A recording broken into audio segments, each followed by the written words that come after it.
ഞാൻ advocate Justin പള്ളിവാതക്കൽ 80:20 അനുപാത ന്യൂനപക്ഷ കേസിലെ ഹൈക്കോടതിയിലെ ഹർജിക്കാരനാണ്.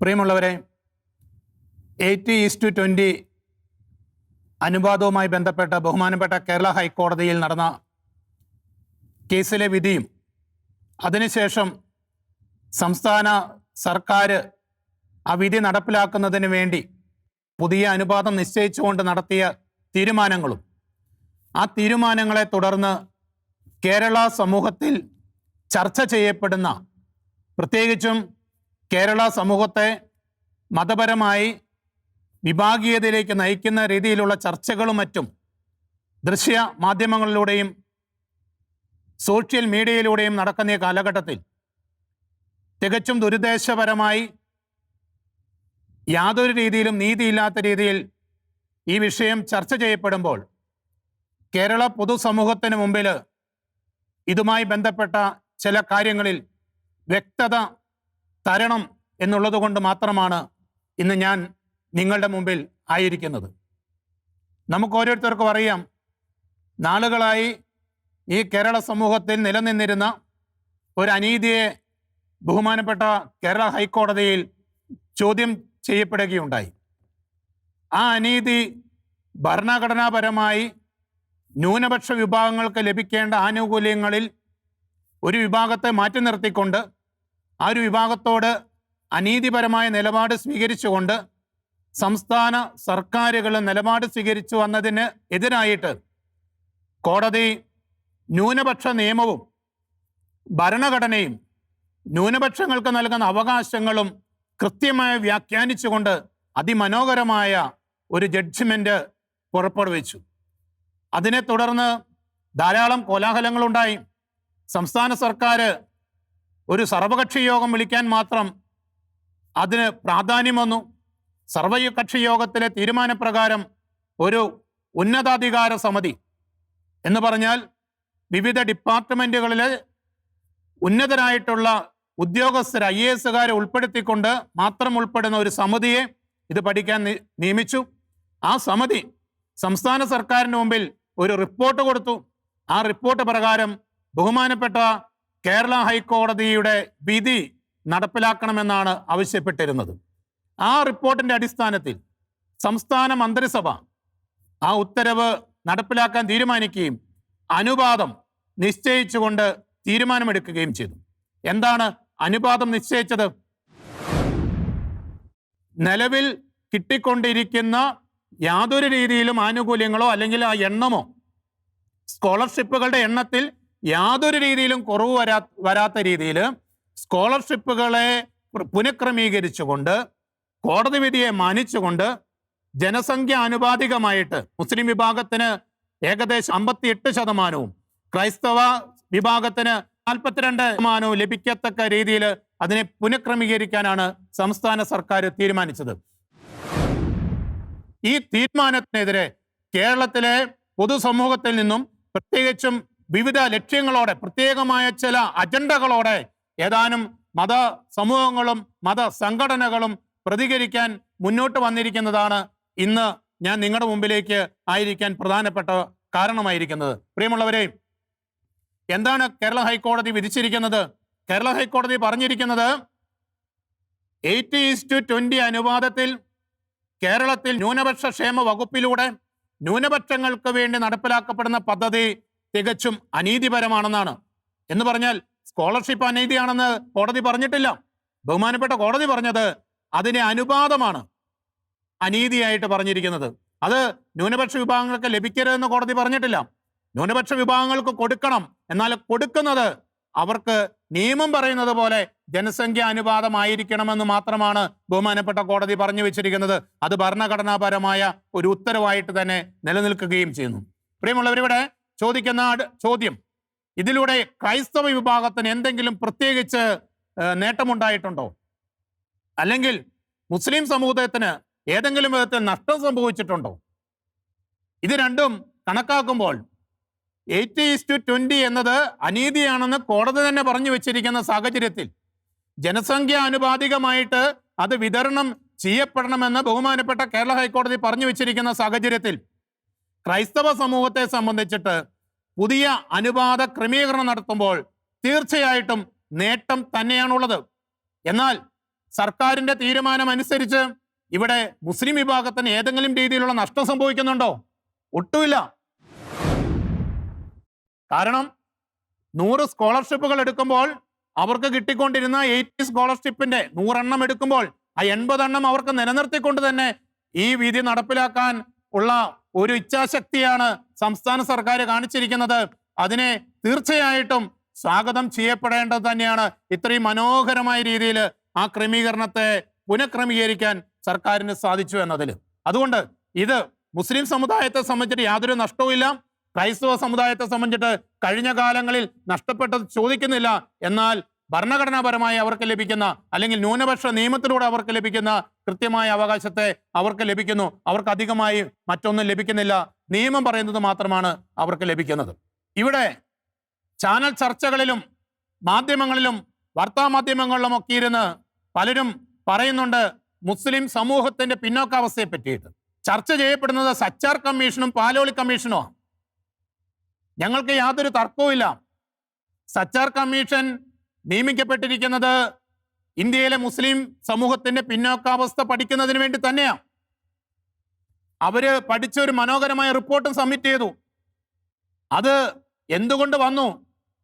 സച്ചാർ കമ്മീഷൻ ധൃതി പിടിച്ച് മൻമോഹൻ സിംഗ് സർക്കാർ നിയമിക്കാനുണ്ടായ സാഹചര്യമൊക്കെ ബാബറി മസ്ജിദ് തകർക്കപ്പെട്ടതും അതിലൂടെ വ്രണപ്പെട്ട മുസ്ലിം സമൂഹത്തെ സർക്കാരിനോട് ചേർത്ത് പിടിക്കുന്നതിനൊക്കെ വേണ്ടി ഒരു ശ്രമത്തിന്റെ ഭാഗമാണ്.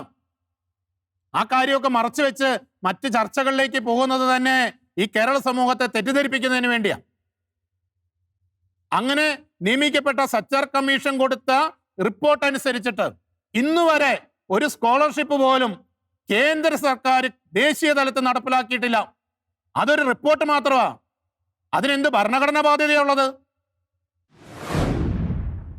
അങ്ങനെ ഇരിക്കുന്ന സാഹചര്യത്തിലാണ് കേരളത്തില് പ്രത്യേക രാഷ്ട്രീയ സാഹചര്യം, പാർലമെന്റ് ഇലക്ഷനൊക്കെ കഴിഞ്ഞ് മുസ്ലിം സമൂഹത്തിന് വലിയ രീതിയിൽ വോട്ട് വിഹിതമൊക്കെ വർദ്ധിച്ച് കമ്മ്യൂണിസത്തിൽ നിന്നും അല്ലെങ്കിൽ ഇടതുപക്ഷ പ്രസ്ഥാനങ്ങളോട് മലബാർ മേഖല അകന്നു നിൽക്കുന്നു എന്നൊരു തോന്നലിലാണ് അന്നത്തെ അച്യുതാനന്ദ സർക്കാർ പെട്ടെന്ന് തന്നെ പാലോളി കമ്മിറ്റിയെ നിയമിക്കുന്നതൊക്കെ. അങ്ങനെ പാലോളി കമ്മിറ്റി ഒരു റിപ്പോർട്ട് സമർപ്പിച്ചു. ആ റിപ്പോർട്ടിനകത്തും ഈ ചർച്ച ചെയ്യപ്പെടുന്നത് പോലെ എത്ര സ്ഥലത്ത് എത്ര സ്കോളർഷിപ്പുകളെ പറ്റിയിട്ടോ എത്ര സ്ഥലത്ത് ഏതൊക്കെ ആനുകൂല്യങ്ങൾ നടപ്പിലാക്കപ്പെടണമെന്നോ പറയുന്നുണ്ട്. ഒരേ ഒരു കാര്യമാണ് പറയുന്നത്, ഒരേ ഒരു സ്കോളർഷിപ്പ്. അത് മുസ്ലിം പെൺകുട്ടികളുടെ ഉന്നമനത്തിന് വേണ്ടിയിട്ട് വിദ്യാഭ്യാസ സ്കോളർഷിപ്പുകൾ ആരംഭിക്കണമെന്നാണ് പറയുന്നത്. അത് ആരംഭിക്കുന്നതിനും ക്രൈസ്തവ സമൂഹത്തെ സംബന്ധിച്ച് യാതൊരു തർക്കവുമില്ല. അത് കൊടുക്കുന്നതിനെ അല്ല കോടതിയിൽ ചോദ്യം ചെയ്തിരിക്കുന്നത്. 80:20 എന്ന അനുപാതത്തിൽ അല്ലെങ്കിൽ ന്യൂനപക്ഷ ക്ഷേമ വകുപ്പിലൂടെ ഒരു മതവിഭാഗത്തിന് വേണ്ടി മാത്രമായിട്ട് ഒരു പ്രത്യേക സ്കോളർഷിപ്പ് കൊടുത്തതിനെ അല്ലെങ്കിൽ സ്കോളർഷിപ്പുകൾ വിതരണം ചെയ്യുന്നതിനെയാണ് ബഹുമാനപ്പെട്ട കേരള ഹൈക്കോടതിയിൽ ചോദ്യം ചെയ്തിരിക്കുന്നത്. പാലോളി മുഹമ്മദ് കുട്ടി കമ്മിറ്റീനെ അല്ല അവിടെ ചോദ്യം ചെയ്തിരിക്കുന്നത്. സച്ചാർ കമ്മീഷനല്ല കോടതിയിൽ ചോദ്യം ചെയ്യപ്പെട്ടിരിക്കുന്നത്. കോടതിയിൽ ബഹുമാനപ്പെട്ട കേരള ഹൈക്കോടതിയിൽ ചോദ്യം ചെയ്യപ്പെട്ടിരിക്കുന്നത് കേരളത്തിൽ ന്യൂനപക്ഷ ക്ഷേമ വകുപ്പിന്റെ കീഴിൽ കേരള സംസ്ഥാന ന്യൂനപക്ഷ ക്ഷേമ നിയമത്തിലൂടെ പ്രവർത്തിക്കുന്ന ന്യൂനപക്ഷ ക്ഷേമ വകുപ്പിലൂടെ വിതരണം ചെയ്യപ്പെടുന്ന സ്കോളർഷിപ്പുകളും മറ്റാനുകൂല്യങ്ങളിലും സ്വീകരിച്ചിരിക്കുന്ന അനീതി നിറഞ്ഞ 80:20 എന്ന അനുപാതത്തെ മാത്രമാണ് കോടതിയിൽ ചലഞ്ച് ചെയ്യപ്പെട്ടിരിക്കുന്നത്. അല്ലാതെ പാലോളി കമ്മിറ്റിനെ അല്ല ചലഞ്ച് ചെയ്തത്, സച്ചാർ കമ്മീഷനല്ല ചലഞ്ച് ചെയ്യപ്പെട്ടിരിക്കുന്നത്. അതൊക്കെ സംസ്ഥാന സർക്കാരുകളുടെ സ്വാതന്ത്ര്യമാണ്. നടപ്പിലാക്കണമോ വേണ്ടയോ അതനുസരിച്ച് പദ്ധതികൾ വിഭാവനം ചെയ്യണമോ എന്നുള്ളത്. അതിനെയൊന്നും യാതൊരു രീതിയിലും എതിർക്കാനോ ചലഞ്ച് ചെയ്യാനോ ബാധ്യസ്ഥരല്ല. പിന്നോക്കാവസ്ഥയെ പറ്റി പറയാൻ പോയി കഴിഞ്ഞാൽ കഴിഞ്ഞ ദിവസങ്ങളിലൊക്കെ പറഞ്ഞു മുസ്ലിം സമൂഹം വളരെ പരിതാപകരമായ അവസ്ഥയിലാണെന്ന്. ഇവർ ഉയർത്തിപ്പിടിക്കുന്ന അല്ലെങ്കിൽ മുസ്ലിം സമൂഹം ഉയർത്തിപ്പിടിക്കുന്ന സച്ചാർ കമ്മീഷനകത്ത് തന്നെ 193-ാമത്തെ പേജിൽ കേരളത്തിലെ മുസ്ലിമുകളെ പറ്റിയിട്ട് മുസ്ലിം വിഭാഗത്തെ പറ്റിയിട്ട് ഒത്തിരിയേറെ പരാമർശങ്ങളൊന്നും നടത്തുന്നില്ലെങ്കിലും കേരളത്തിലുള്ള 5 വിഭാഗങ്ങളെ പറ്റി പറയുന്നുണ്ട്. അതിൽ ആദ്യത്തെ 3 വിഭാഗങ്ങൾ ഉന്നത വിഭാഗത്തിൽപ്പെടുന്നവരെ പറ്റി പറയുന്നുണ്ട്. പിന്നോക്കാവസ്ഥയിൽ കിടക്കുന്ന 2 വിഭാഗങ്ങൾ, ഒന്ന് ബാർബർ സമൂഹം, രണ്ട് ഹൈന്ദവ സമൂഹത്തിൽ നിന്നും പരിവർത്തനം ചെയ്യപ്പെട്ടിരിക്കുന്ന ഇസ്ലാം വിശ്വാസികൾ. ഈ രണ്ട് വിഭാഗങ്ങൾ മാത്രമാണ് ഏതെങ്കിലും രീതിയിൽ പിന്നോക്കാവസ്ഥയിലുള്ളവരെന്നാണ് പറഞ്ഞു വെച്ചിരിക്കുന്നത്. അങ്ങനെയുള്ളപ്പോൾ എവിടെയാണ് മുസ്ലിം സമൂഹത്തിന്റെ പിന്നോക്കാവസ്ഥയെ പറ്റി സച്ചാറ് പറഞ്ഞു വെച്ചിരിക്കുന്നത്? നമ്മൾ കൃത്യമായിട്ട് പഠന വിഷയമാക്കേണ്ടതാ. പാലോളി മുഹമ്മദ് കുട്ടി കമ്മിറ്റിയും അതിനെപ്പറ്റി ഒന്നും പണ്ടുന്നില്ലല്ലോ. ഇനി ഇപ്പോഴത്തെ അവസ്ഥ, ഈ കഴിഞ്ഞ ദിവസം വന്ന SLC റിസൾട്ട് നോക്കുക, കഴിഞ്ഞ വർഷത്തെ SLC റിസൾട്ട് നോക്കുക. എവിടെയാണ് മുസ്ലിം കുട്ടികള്, മുസ്ലിം പെൺകുട്ടികളുടെ വിദ്യാഭ്യാസപരമായ പിന്നോക്കാവസ്ഥ നമുക്ക് കാണാൻ സാധിക്കുന്നത്? ഏറ്റവും കൂടുതൽ കുട്ടികൾ പാസ്സായിരിക്കുന്നതും ഏറ്റവും വലിയ വിജയ ശതമാനം വന്നിരിക്കുന്നതും മലബാർ ജില്ലകളിലാണ്. മുസ്ലിം പ്രാതിനിധ്യം കൂടുതലുള്ള ജില്ലകളിലാണ്. മുസ്ലിം പെൺകുട്ടികളാണ് അക്കാര്യത്തിൽ ഉന്നമനത്തിലേക്ക് വന്നിരിക്കുന്നത്. MES ഡോക്ടർ ഫസൽ ഗഫൂർ ഒക്കെ നേതൃത്വം നൽകുന്ന MES എന്ന് പറയപ്പെടുന്ന സംഘടനയ്ക്ക് മാത്രം കേരളത്തിൽ 150-ലധികം വിദ്യാഭ്യാസ സ്ഥാപനങ്ങളുണ്ട്. കേരളത്തിൽ ന്യൂനപക്ഷ പദവിയുള്ള വിദ്യാഭ്യാസ സ്ഥാപനങ്ങളിൽ ക്രൈസ്തവ സമൂഹത്തിന് 170ഓളം സ്ഥാപനങ്ങളുള്ളപ്പോൾ ഇസ്ലാം സമൂഹത്തിന് 171-ലധികം സ്ഥാപനങ്ങളുണ്ട്. ഇത് നടത്താൻ മാത്രം സാമ്പത്തികമായി മുന്നോക്കം വന്നിട്ടുണ്ട് സമുദായം. ഇതുപോലുള്ള സ്ഥാപനങ്ങൾ റൺ ചെയ്യാൻ പറ്റുന്ന രീതിയിൽ അവർ സാമ്പത്തികമായി ഉയർന്നിട്ടുണ്ട്. അതിലൂടെ പഠിച്ചിറങ്ങുന്ന വിദ്യാർത്ഥികൾ വിദ്യാഭ്യാസപരമായി മുന്നോക്കം നീങ്ങിയിട്ടുണ്ട്. കേരളത്തിലെ അടുത്ത കാലം വരെ 14 ജില്ലകളിലെ 7 കളക്ടർമാര് മുസ്ലിം സമുദായത്തിൽ നിന്നുള്ളവരായിരുന്നു. ഇതൊക്കെ അവരുടെ പിന്നോക്കാവസ്ഥയാണോ കാണിക്കുന്നത്? നമ്മൾ ചിന്തിക്കേണ്ട വിഷയമാണ്. കേരള സമൂഹം, പൊതുസമൂഹം ചർച്ച ചെയ്യപ്പെടുമ്പോൾ ഇതൊക്കെ ചർച്ച ചെയ്യണം. ഏതെങ്കിലും ഒരു മേഖല മാറ്റി നിർത്തിയിട്ട് ആരെങ്കിലും തൃപ്തിപ്പെടുത്താൻ വേണ്ടി മാത്രം ഇത് പറയരുത്. സത്യം പൊതുസമൂഹത്തോട് വിളിച്ചു പറയാനുള്ള ബാധ്യത മാധ്യമങ്ങൾക്കുമുണ്ട്, ചർച്ചയ്ക്ക് വരുന്നവർക്കുണ്ട്, സമുദായ നേതൃത്വങ്ങൾക്കുണ്ട്. പ്രിയമുള്ളവരെ, സത്യം ഒരിക്കലും മൂടിവയ്ക്കാൻ വേണ്ടി സാധിക്കത്തില്ല. കേരളത്തിൽ സാമ്പത്തികമായിട്ട് ഏറ്റവും ഉന്നതി നിൽക്കുന്ന വിഭാഗം ഏതാ? ഈ നാട്ടിൽ മുഴുവൻ വ്യവസായികമായിട്ടും ബിസിനസ് പരമായിട്ടും മുന്നിട്ട് നിൽക്കുന്ന വിഭാഗം ഏതാ? ഇതൊക്കെ മറച്ചു വെച്ചുകൊണ്ട് കേരള സമൂഹത്തെ തെറ്റിദ്ധരിപ്പിക്കാൻ വേണ്ടി നടത്തുന്ന ഈ ശ്രമങ്ങളെ പൊതുസമൂഹം തിരിച്ചറിയണം, വസ്തുതകൾ മനസ്സിലാക്കണം.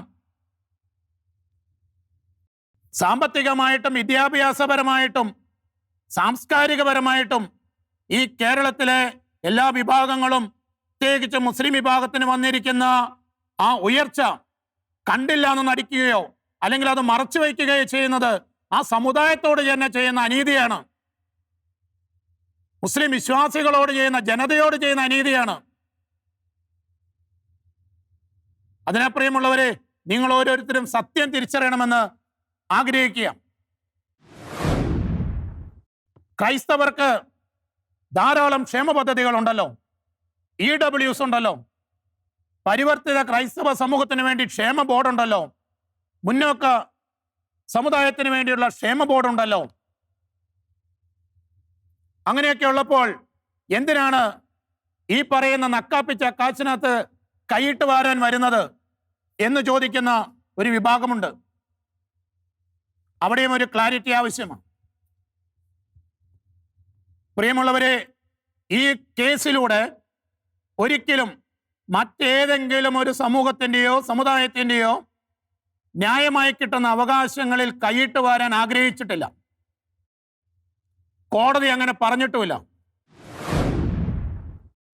ബഹുമാനപ്പെട്ട കേരള ഹൈക്കോടതി പറഞ്ഞിരിക്കുന്നത് ന്യൂനപക്ഷ സ്കോളർഷിപ്പുകളിൽ ക്രൈസ്തവ സമൂഹത്തിന് കിട്ടേണ്ട പ്രാതിനിധ്യം കിട്ടണം, നിയമത്തിലൂടെ അവർക്ക് ലഭിക്കുന്ന പരിരക്ഷ ഉറപ്പാക്കണം. അങ്ങനെ ഉറപ്പാക്കപ്പെടണമെങ്കിൽ ക്ഷേമ പദ്ധതികളുടെ വിതരണം 80:20 അനുപാതത്തിൽ സ്വീകരിച്ചാൽ പോരാ, മറിച്ച് ന്യൂനപക്ഷ സമുദായങ്ങളുടെ ജനസംഖ്യയുടെ അനുപാതത്തിൽ തന്നെ സ്വീകരിക്കണം. അതാണ് സംസ്ഥാന സർക്കാർ നടപ്പിലാക്കാൻ വേണ്ടി തീരുമാനിച്ചിരിക്കുന്നത്. ആ തീരുമാനത്തെ ചോദ്യം ചെയ്തുകൊണ്ട് പുതിയ വാദമുഖങ്ങളുമായിട്ട് വരുന്നത് ക്രൈസ്തവ സമൂഹത്തിന് മറ്റ് ക്ഷേമ പദ്ധതികളുണ്ടല്ലോ, എന്തുകൊണ്ട് ചാനൽ ചർച്ചകളിലും വാർത്താ മാധ്യമങ്ങളിലും വന്നിരുന്ന് ചർച്ച ചെയ്യുന്നവര് മുസ്ലിം സമുദായത്തിന് ലഭിക്കുന്ന മറ്റ് ക്ഷേമ പദ്ധതികളെ മറച്ചുവെക്കുന്നത്? വഖഫ് ബോർഡിലൂടെ ലഭിക്കുന്ന ക്ഷേമ പദ്ധതികളില്ലേ? OBC എൻ്റെ മുസ്ലിം സമൂഹവും OBC കാറ്റഗറിയിലാണ്. ഞാനത് വിശദീകരിക്കാൻ നിന്നാൽ ഒത്തിരിയേറെ വിശദീകരിക്കേണ്ടി വരും. എൻ്റെ മുസ്ലിം സമൂഹം 1 സെന്റ് ഭൂമിയിൽ കിടക്കുന്ന മുസ്ലിം സമൂഹത്തിലെ ആളുകൾ മുതൽ കേരളത്തിലെ വ്യവസായം നിയന്ത്രിക്കുന്ന വ്യവസായികൾ വരെ അടങ്ങുന്ന വലിയ മുസ്ലിം സമൂഹം അടക്കം ഈ OBC കാറ്റഗറിയിലുണ്ട്. ബെൻസ് ഉള്ളവര്, ഓടിയുള്ളവര്, ഫെരാരി ഉള്ളവര്, അവരൊക്കെ OBC സംവരണത്തിന് അർഹരാ. ആ സത്യം എന്താ നിങ്ങൾ മറച്ചു വെക്കുന്നത്? അല്ലെങ്കിൽ ഒരു സമൂഹം മറച്ചു വയ്ക്കുന്നത്? അതെന്റെ മാധ്യമ ചർച്ചകളിൽ വരാത്തത്? മദ്രസകളോട് ലഭിക്കുന്ന ആനുകൂല്യങ്ങൾ ഈ കേരളത്തിൽ മറ്റേത് സമൂഹത്തിനുണ്ട്? ഏത് മതസമൂഹത്തിനുണ്ട്? സംസ്ഥാന കേന്ദ്ര സർക്കാരുകൾ മതത്തിന്റെ പേരിൽ ആനുകൂല്യങ്ങൾ നൽകുന്നത്? അതൊക്കെ മറച്ചു വെക്കുക. EWS സംവരണത്തിന്റെ കാര്യം പറഞ്ഞു. ഒരു EWS സർട്ടിഫിക്കറ്റ് കിട്ടണമെങ്കിൽ വെച്ചിരിക്കുന്ന നിബന്ധനകൾ സാമാന്യ ജനത്തിനൊക്കെ അറിയാം. അത് വെച്ചിട്ട് കേരളത്തിലെ എത്ര കുട്ടികൾക്ക് EWS സർട്ടിഫിക്കറ്റ് കിട്ടുന്നുണ്ടെന്നുള്ളതും അറിയാം. യാഥാർത്ഥ്യങ്ങളെ മുഴുവൻ മറച്ചു വെച്ചുകൊണ്ട് ഒരു വിഭാഗത്തിന് വേണ്ടി മാത്രമാണ് സർക്കാർ മൂവ് ചെയ്യുന്ന രീതിയിൽ, പ്രിയമുള്ളവരെ, കേരള സമൂഹത്തെ തെറ്റിദ്ധരിപ്പിക്കരുത്. കേരളത്തിൽ ക്രൈസ്തവ സമൂഹത്തിനോ ഹൈന്ദവ സമൂഹത്തിനോ കിട്ടുന്നതിനേക്കാളും കൂടുതൽ മതപരമായ ആനുകൂല്യങ്ങൾ മതത്തിന്റെ പേരിൽ ലഭിക്കുന്നത് ഇസ്ലാം സമൂഹത്തിനാണെന്നുള്ള വസ്തുത നിങ്ങൾ കണ്ടില്ല എന്നോ കേട്ടില്ല എന്നോ നടിക്കരുത്. ഇത് പറയാൻ ഞാൻ നിർബന്ധിതനായതാണ്. കാരണം ചാനലുകളിൽ നടക്കുന്ന ചർച്ച അത്രയും കൈവിട്ടു പോകുന്നു, കേരള സമൂഹത്തെ മുഴുവൻ തെറ്റിദ്ധരിപ്പിക്കുന്നു എന്ന ഒരു ഭയം വന്നതുകൊണ്ടാണ്. കഴിഞ്ഞ ദിവസം സ്നേഹബഹുമാനപ്പെട്ട ഡോക്ടർ ഫസൽ ഗഫൂർ 24 ചാനലിൽ ഇരുന്ന് പറയുന്നത് കേട്ടു. ഹർജിക്കാരൻ ഇവിടെ മതസ്പർദ്ധയോ മതവിദ്വേഷമൊക്കെ വളർത്തുന്ന രീതിയിൽ ശ്രമിച്ചു എന്ന്. ഈ കേരളത്തിലെ 65 ലക്ഷത്തോളം വരുന്ന ഒരു സമൂഹത്തിന് നിഷേധിക്കപ്പെട്ടിരുന്ന നീതി, അത് മതത്തോടല്ല ചോദിച്ചത്, ഒരു സമുദായത്തോടല്ല ചോദിച്ചത്, സർക്കാരിന്റെ കയ്യിൽ നിന്നും നിഷേധിക്കപ്പെടുന്ന നീതി പിടിച്ചു വാങ്ങാൻ വേണ്ടി കോടതിയെ സമീപിച്ചത് എങ്ങനെയാണ് വർഗീയതയായി മാറുന്നത്? അതിലെന്ത് മതസ്പർദ്ധയുള്ളത്? അതിലെന്ത് മതവിദ്വേഷമുള്ളത്? ആ ഹർജിയിൽ എവിടെയെങ്കിലും ഒരു ഇസ്ലാം മതവിഭാഗത്തെ പരാമർശിക്കുന്നുണ്ടോ? ആ ഹർജിയിൽ എവിടെയെങ്കിലും ഏതെങ്കിലും മുസ്ലിം രാഷ്ട്രീയ സംഘടനകളെയോ വ്യക്തി സംഘടനകളെയോ പരാമർശിക്കുന്നുണ്ടോ? എവിടെയില്ല. സംസ്ഥാന സർക്കാരിനെതിരെ മാത്രമാണ് മൂവ് ചെയ്തിരിക്കുന്നത്. കാരണം സർക്കാരിന്റെ നടപടിയാണ് ചോദ്യം ചെയ്യപ്പെടേണ്ടിയിരുന്നത്. സർക്കാരിന്റെ വിവേചനപരമായ കീഴ്വഴക്കങ്ങളാണ് മാറ്റപ്പെടുത്തേണ്ടിയിരുന്നത്. അതിനു വേണ്ടിയിട്ടാണ് കോടതിയിൽ പോയത്. അത്തരത്തിലുള്ള തെറ്റായ ആരെയൊക്കെയോ പ്രകോപിപ്പിക്കാനോ ആരെയൊക്കെയോ ഇളക്കിവിടാനോ വേണ്ടി നടത്തുന്ന മാധ്യമ വിചാരണകളും അവസാനിപ്പിക്കേണ്ടിയിരിക്കുന്നു. സത്യം ജനം തിരിച്ചറിയണം. അവസാനമായി, സംസ്ഥാന സർക്കാർ എടുത്ത തീരുമാനത്തിന്റെ പേരിൽ ഒത്തിരിയേറെ അസ്വാരസ്യങ്ങളുണ്ട്, കൺഫ്യൂഷൻസ് ഉണ്ട്, തെറ്റിദ്ധാരണകളുണ്ട്. 80:20 80 അവിടെ നിലനിർത്തിക്കൊണ്ട്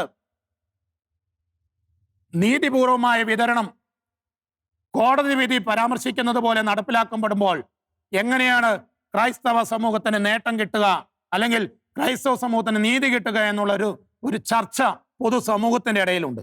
ബഹുമാനപ്പെട്ട കേരള ഹൈക്കോടതിയുടെ വിധിയെ തുടർന്ന് സംസ്ഥാന സർക്കാർ നിയമിച്ച സമിതിയുടെ റിപ്പോർട്ടുകളുടെ അടിസ്ഥാനത്തിൽ സ്കോളർഷിപ്പ് വിതരണത്തിൽ പുതിയ ഒരു അനുപാതം സ്വീകരിച്ച സംസ്ഥാന മന്ത്രിസഭയുടെ തീരുമാനത്തെ തുടർന്ന്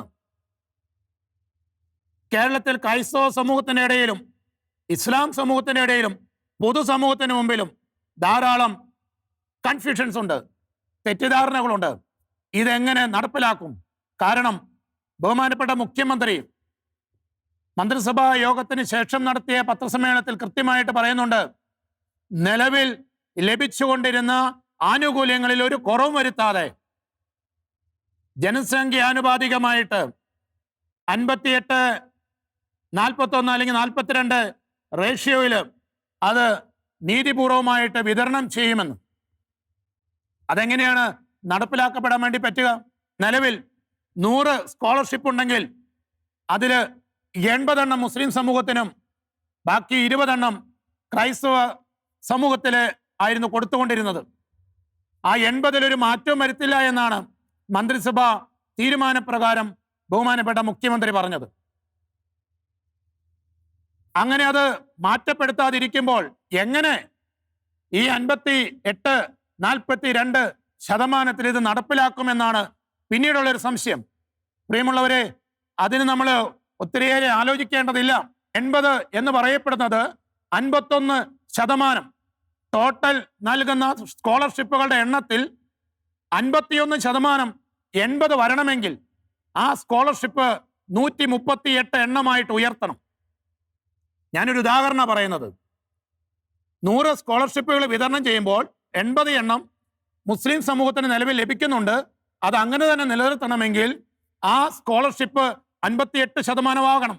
കോടതി വിധി നടപ്പിലാക്കണമെങ്കിൽ 58% മുസ്ലിം സമൂഹത്തിന് മൊത്തം സ്കോളർഷിപ്പിന്റെ വിഹിതം ലഭിക്കണം. അങ്ങനെ ലഭിക്കണമെങ്കിൽ ഈ 58% ടോട്ടൽ സ്കോളർഷിപ്പിന്റെ എണ്ണം അനുസരിച്ച് 58%-ൽ 80 വരണമെങ്കിൽ ആ ടോട്ടൽ സ്കോളർഷിപ്പ് 138 ആകണം. അങ്ങനെ 138 സ്കോളർഷിപ്പ് ആകുമ്പോൾ അതിൻ്റെ 58% എന്ന് പറയപ്പെടുന്നത് 80 എണ്ണമാണ്. അത് മുസ്ലിം സമൂഹത്തിന് ലഭിക്കും. ബാക്കി അപ്പോൾ എത്ര ഉണ്ട്? 138 എണ്ണത്തിൽ 58 ഉണ്ട്. ആ 58 138-ന്റെ 42%. ഇത്രയേ ഉള്ളൂ. എന്ന് പറഞ്ഞാൽ ഗവൺമെന്റ് 100 സ്കോളർഷിപ്പ് ഉണ്ടായിരുന്നതിനെ 38 എണ്ണം കൂടെ കൂട്ടി 138 ആക്കും. ആ 138-ന്റെ 58%-ആകുന്ന 80 മുസ്ലിം സമൂഹത്തിന് ഒരു നഷ്ടമില്ലാതെ കൊടുക്കും. ക്രൈസ്തവ സമൂഹത്തിന് കുറവ് വരുന്ന ആ റേഷ്യോയിലേക്ക് ഒരു 38 എണ്ണം കയറ്റിവെക്കും. അങ്ങനെ ടോട്ടൽ സ്കോളർഷിപ്പുകളുടെ എണ്ണം പുനഃക്രമീകരിക്കും. അത്രയും മനോഹരമായൊരു തീരുമാനമാണ് സംസ്ഥാന സർക്കാർ എടുത്തിരിക്കുന്നത്. ഇതിലെന്ത് അനീതിയുള്ളത്? ഇവിടെയും മുസ്ലിം സമൂഹം പറയുന്നത് ഞങ്ങൾക്ക് നഷ്ടപ്പെടുമെന്ന്. ഇതിനകത്ത് എവിടെയാണ് നഷ്ടപ്പെടുന്നത്? ഒരു സ്കോളർഷിപ്പ് പോലും നഷ്ടപ്പെടില്ല എന്നാണ് ബഹുമാനപ്പെട്ട മുഖ്യമന്ത്രിയും സംസ്ഥാന സർക്കാരും ഉറപ്പു നൽകിയിരിക്കുന്നത്. ക്രൈസ്തവ സമൂഹത്തിന് ആ കാര്യത്തിൽ വിശ്വാസമുണ്ട്. അതുകൊണ്ട് തന്നെയാണ് ക്രൈസ്തവ സമൂഹം അതുമായിട്ട് ബന്ധപ്പെട്ട് മറ്റു തർക്കങ്ങളിലേക്ക് പോകാത്തത്. ഒരു കാര്യം തീരുമാനിച്ചാൽ അത് നടപ്പിലാക്കാൻ ഇച്ഛാശക്തിയുള്ള ഒരു സർക്കാരാണ് ഈ കേരളം ഭരിക്കുന്നത് എന്ന് ഞങ്ങൾക്ക് ഉറപ്പുള്ളത് കൊണ്ടാണ് പ്രിയമുള്ളവരെ ക്രൈസ്തവ സമൂഹം അത് സ്വീകരിച്ചിരിക്കുന്നത്. ഒരു ഹർജിക്കാരൻ എന്ന നിലയിൽ ഞാനും അതിനെതിരെ മൂവ് ചെയ്ത് മുന്നോട്ട് പോകാത്തത്. ഉചിതമായ തീരുമാനമാണ്. കോടതിയുടെ കൃത്യമായ മാനങ്ങളെ ഉൾക്കൊണ്ടുകൊണ്ട്, കോടതി വിധിയുടെ മാനങ്ങളെ ഉൾക്കൊണ്ടുകൊണ്ട് ഒരു കലർപ്പുമില്ലാത്ത ഇന്ന് വരെ മുസ്ലിം സമൂഹത്തിൽ ലഭിച്ചിരിക്കുന്ന സ്കോളർഷിപ്പ് ആനുകൂല്യങ്ങളിൽ ഒരു കുറവുമില്ലാതെ നീതിപൂർവമായിട്ട് ക്രൈസ്തവ സമൂഹത്തിനും കൂടെ കൊടുത്തുകൊണ്ടെടുക്കുന്ന നല്ലൊരു തീരുമാനത്തെ ഈ കേരള സമൂഹം കൈകൊട്ടി സ്വീകരിക്കണമെന്നാണ് എനിക്ക് പറയാനുള്ളത്. അത്രയും ഉചിതമായൊരു തീരുമാനമാണ്. ഇതിനകത്ത് ഒരു അനീതിയില്ല, ഇതിനകത്ത് ആർക്കും നഷ്ടങ്ങളില്ല.